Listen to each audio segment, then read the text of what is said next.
What if we told you that in Europe's economic engine, over 2 million people rely on food banks to eat? How is that even possible? In this video, we analyse Eurostat data on severe material and social deprivation, an extreme form of poverty where even the most essential goods are missing. We will reveal the shocking ranking of the 10 most affected countries, and the position of some of Europe's most powerful nations will truly surprise you. But we'll go even further. At the end of the video, we will uncover who the invisible victims of this widespread poverty in the European Union really are, and the true causes behind this emergency. And if you also want to see the ranking based not only on the extremely poor, but on all those at risk of poverty, type poverty in the comments. Welcome to Amazing Europe. Number 10. Spain.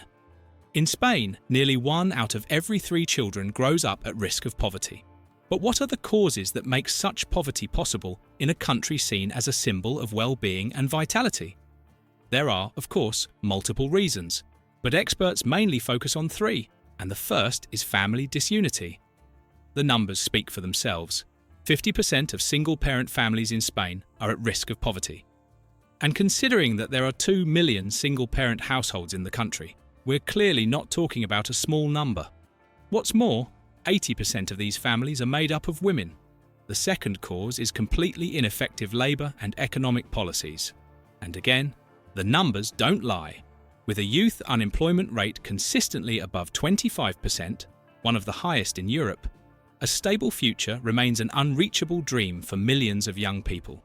But simply having a job isn't enough to escape poverty. About 11.5% of Spanish workers are still at risk of poverty. These are people with low wages, working in the service, agriculture, and tourism sectors. And tourism, paradoxically, is the third cause. Let's be clear, we know tourism brings benefits, but it also causes devastating side effects. Platforms like Airbnb have reduced the availability of residential housing, sending property prices skyrocketing. The most vulnerable residents are being pushed out of their own cities. The result? 1.3% of the population lives in severe material and social deprivation. And all of this while the richest 10% of Spanish households own more than 50% of the country's total wealth. Number 9. Germany. In the richest country of the Eurozone, over 2 million people, a historic record, rely on food banks in order to eat. But who is poor in wealthy Germany? First of all, the elderly. 18.7% of German pensioners are at risk of poverty. Children are also in a worrying situation. 1 in 5 grows up in a family at risk. For single-parent households, 90% of which are led by women, the risk of falling into poverty reaches a dramatic 40%. One of the main causes of this social erosion has a precise name: mini-jobs. We're talking about over 7.4 million people with contracts of up to €538 per month. But how is this possible in a country with a legal minimum wage? Simple. The hourly wage is guaranteed, but the law imposes such a low cap on working hours that it becomes impossible to live on a single mini-job. And don't picture a student working in a cafe. The typical profile of a mini-job worker is a middle-aged woman in the service sector, or someone juggling multiple jobs because they can't make ends meet with just one. This is a direct consequence of political reforms from the early 2000s, which deliberately created the largest low-wage sector in Europe. What's more, there are terrible economic inequalities here, the worst among countries using the euro. The richest 10% of German households own 2/3 of the entire national wealth, while the poorest half of the population holds a mere 1.3%. If we count only the severely poor, we're talking about 1.4% of the population. Nearly 1.2 million people. Number 8. Hungary. A historically low unemployment rate, record foreign investments, and one of the most dynamic economic growth rates in Europe. This is the official narrative of modern Hungary. And yet, this country ranks 8th in our list. Why? The answer lies in understanding who actually benefits from this growth. Material poverty in Hungary is highly concentrated. It disproportionately affects the Roma community, families with 3 or more children, and, above all, residents of rural areas and small villages, especially in the northeastern part of the country, often isolated from the new industrial centres. To address these challenges, the government has implemented radical reforms. First, it has attracted massive foreign investments, creating thousands of jobs, especially in the automotive sector. Second, it has launched generous family policies aimed at supporting birth rates. Third, it has transformed the welfare system into a workfare state, a work-based state where benefits are tied to participation in public work programs. Supporters praise this model, claiming it promotes self-sufficiency and the dignity of work.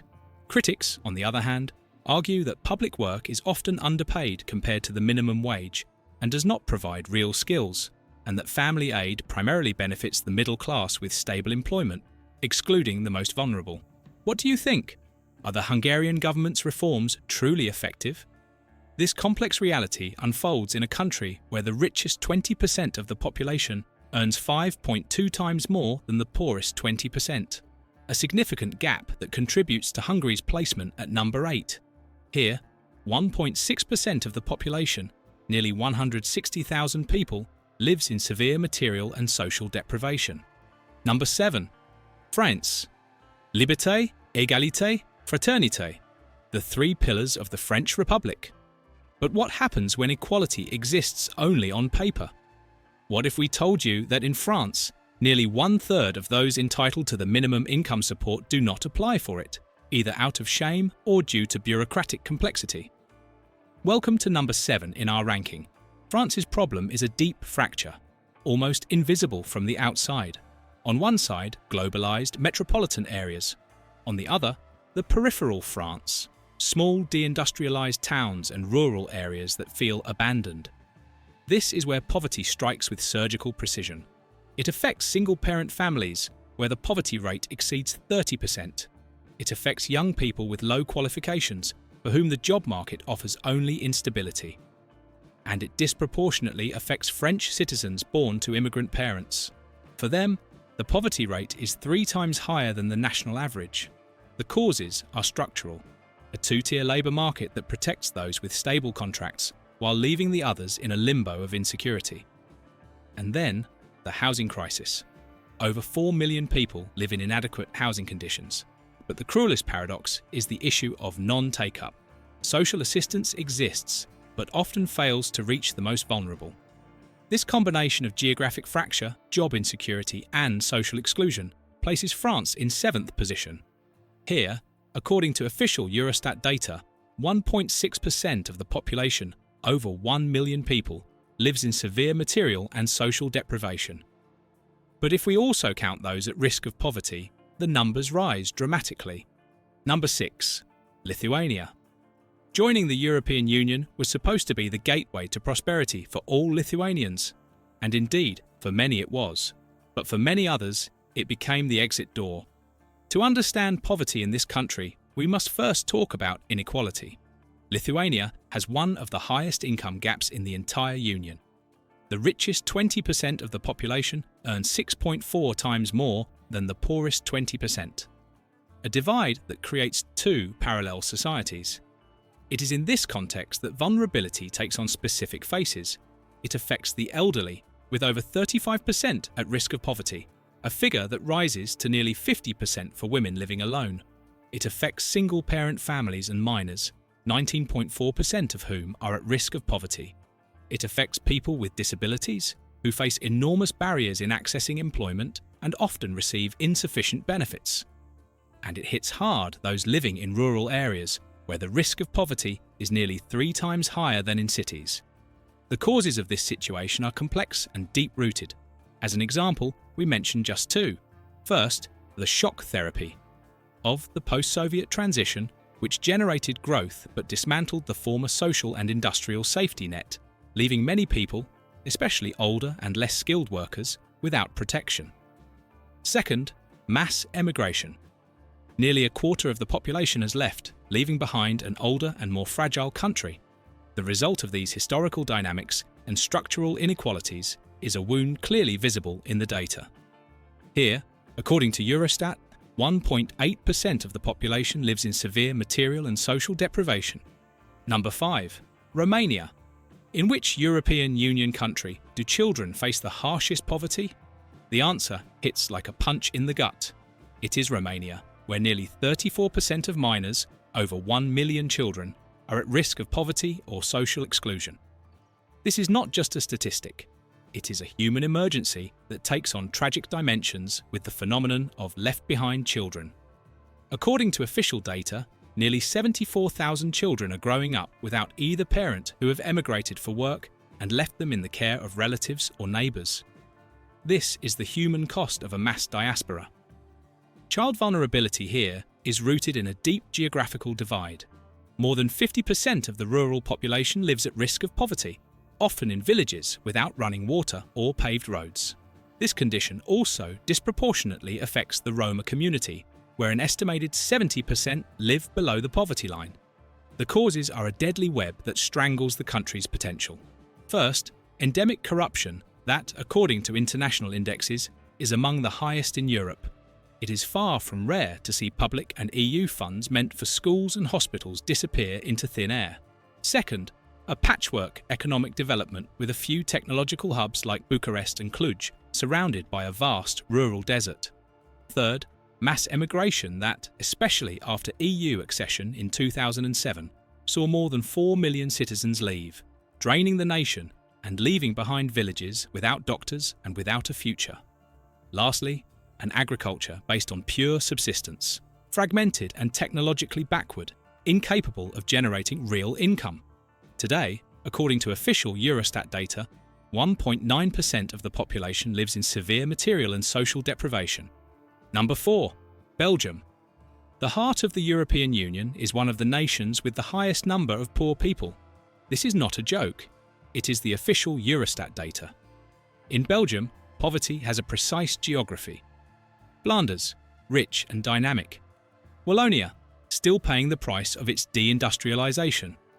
And then there's Brussels, the capital of Europe, where the risk of poverty approaches 30%, nearly 3 times higher than in neighbouring Flanders. This social exclusion is not random. It has a very specific face. It disproportionately affects citizens with a migrant background. Consider this shocking fact. In the Brussels region, for someone born outside the European Union, the risk of falling into poverty or social exclusion exceeds 50%, 1 in 2 people. Likewise, young people with low qualifications are trapped, as Brussels' highly specialised labour market remains a closed door to them.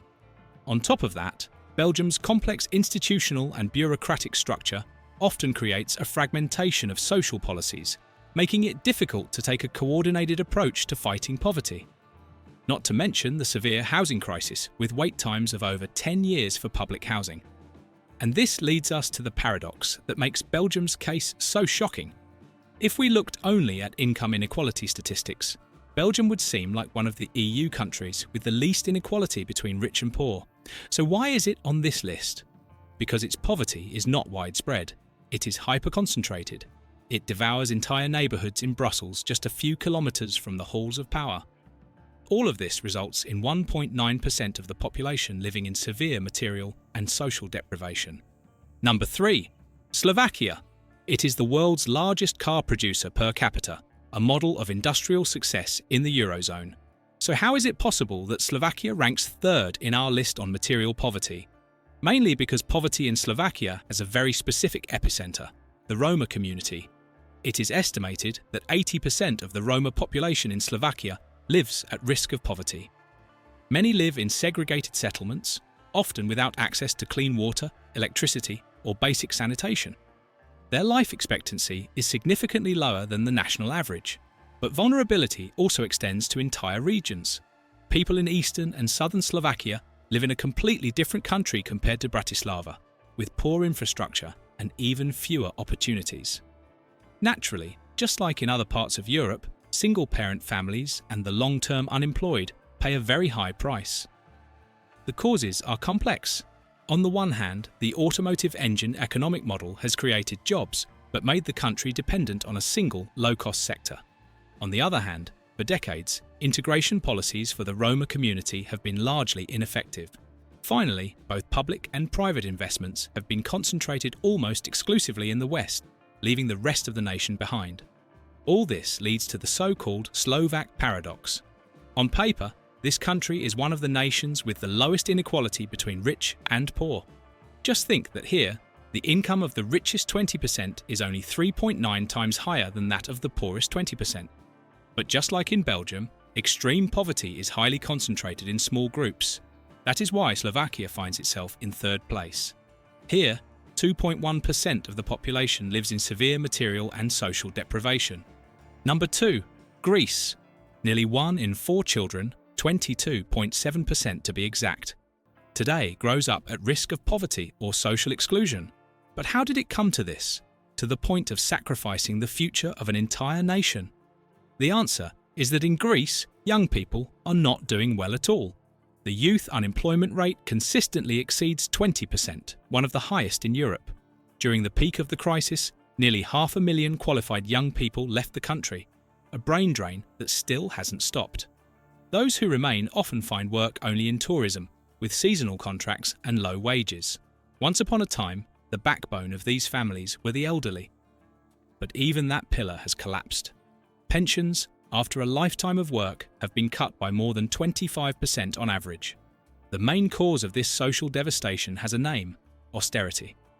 To receive international loans, Greece was forced to endure an economic shock without precedent, brutal cuts to salaries and pensions, a massive increase in taxes, and the dismantling of the public healthcare system. It was a social experiment that destroyed the country's middle class, the true engine of any healthy society. Those of you who are European will certainly remember the debates back then about the austerity policies imposed by the Troika. Some claimed it was Greece's only chance for salvation. Others believed it drove the country even deeper into crisis. What do you think about this issue? In any case, the numbers speak for themselves. According to official Eurostat data, 2.4% of the population lives in severe material and social deprivation. Before we reveal number 1, if you found this video informative, we ask you to support our project with a like, by subscribing to the channel, and by clicking the bell so you won't miss our new videos. And we take this opportunity to remind you about our new channel, America vs. Europe, where we rank European countries, the United States, and Canada according to various factors. Number 1. Bulgaria. Bulgaria has the highest poverty risk rate for the elderly in the entire EU, standing around 35 to 40%. This is undoubtedly the most affected category. Average pensions are the lowest in Europe, often insufficient to cover essential expenses for heating and medicines. But vulnerability spreads widely. Nearly 26% of children are at risk of poverty, and the situation is even worse for the Roma community and for those living in rural areas, especially in the northwest of the country, one of the poorest regions in the entire Union. The causes are rooted in a vicious circle. First and foremost, endemic corruption. According to Transparency International, Bulgaria is perceived as the most corrupt country in the EU, a cancer that drains vital resources. To this, we add a low productivity economy, which generates the lowest wages in Europe, and mass emigration, which has caused a real demographic crisis. In the past 30 years, Bulgaria has lost nearly 1/3 of its population, an exodus that has drained the country of its youngest and most qualified citizens. And all of this happens in the most unequal nation in the Union. The richest 20% of the population earns 6.6 times more than the poorest 20%. It's not just a gap, it's an abyss. It is the lethal combination of these factors that places Bulgaria at the top of this sad ranking. Here, according to official Eurostat data, 2.9% of the population lives in severe material and social deprivation. But at the end of this journey, one question remains unanswered. Who then are the faces of poverty in the rich European Union, and what system creates them? It is undeniable that, among the various nations we analysed, recurring patterns emerge. The invisible are forgotten elderly and abandoned children, labelled as unproductive by a society that worships only the god of money. Ghosts pushed to the margins of a Europe obsessed with GDP. There are also rural regions emptied out like hollow boxes, while politicians focus mostly on the metropolises. It's more convenient to enrich those who are already rich than to save those drowning in neglect. But even in the cities, not everyone is doing well. In fact, they're full of precarious workers. Modern precariousness grows like a cancer. Mini-contracts, temp jobs, legalised exploitation. Europe prefers to pamper multinationals rather than protect those who actually work, condemning millions to perpetual instability. But the most vulnerable category is surely single-parent families.